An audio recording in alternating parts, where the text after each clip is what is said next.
Let's fail together. And this time, let's fail by trying to make something with some polymer clay. So I got this polymer clay kit that comes with various different colors of clay, some clay tools. I also have some clay glaze for once the clay has been baked and hardened. And since I'm planning to make jewelry this time with the clay, just to kind of start out with polymer clay, I've never used it before, so I've decided it made sense to make something small.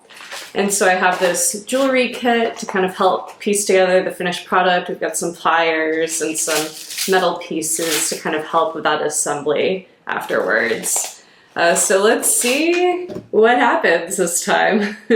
This project is part of a series I'm doing where I'm trying new things. And the goal isn't necessarily to make something polished and perfect in the end, but to really just experiment with something different and to embrace the mess along the way.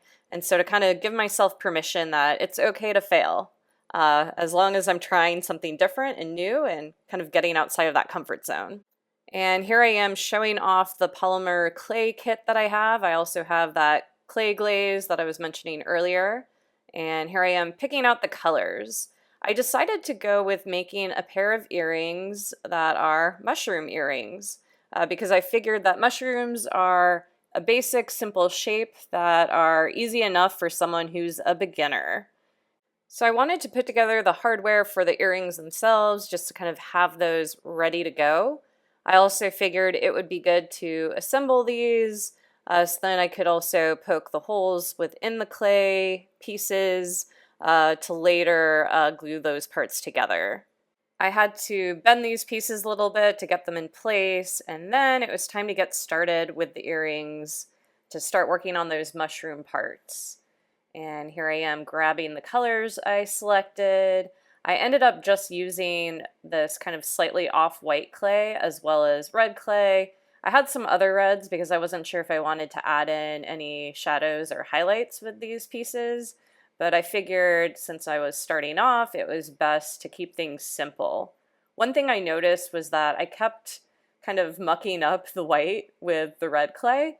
So as I'm shaping the red parts here, I wasn't realizing how some of the red was getting on my hands. And then as a result, whenever I was shaping the white pieces, some of the red was getting smudged on the white. So in the future, I think it's good to kind of be aware of that as you're working with colored clay and to make the parts that you need in one color first and then assemble the parts in a different color so then you don't end up with kind of mixing those colors unexpectedly.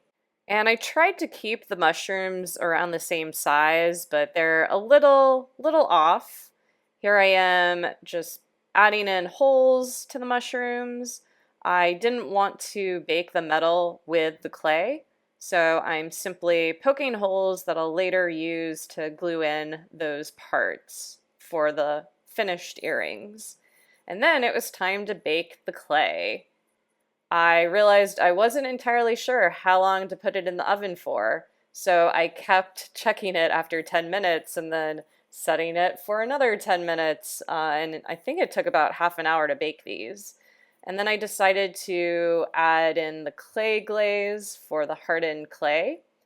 You might also notice how the white spots on the top of these mushrooms are not very distinct. It seems like a lot of the white got slightly dull from the baking process. And as a result, I decided to kind of cheat a little bit. I ended up grabbing my acrylic paint markers to add in a little bit more white with those dots, and to also add in a little bit of detailing in other parts of the mushrooms, and then I added in another layer of that glaze coat. Here's what those finished earrings look like up close. You can see a little bit of the detailing on the bottom that I added to make them look more mushroom-like. I'd say an attempt was made. I'm proud of myself for trying. They're not quite the same size, but there's something really empowering about being able to make yourself your own earrings. I feel like the possibilities are kind of endless now that I know how to work with polymer clay, or kind of know how to.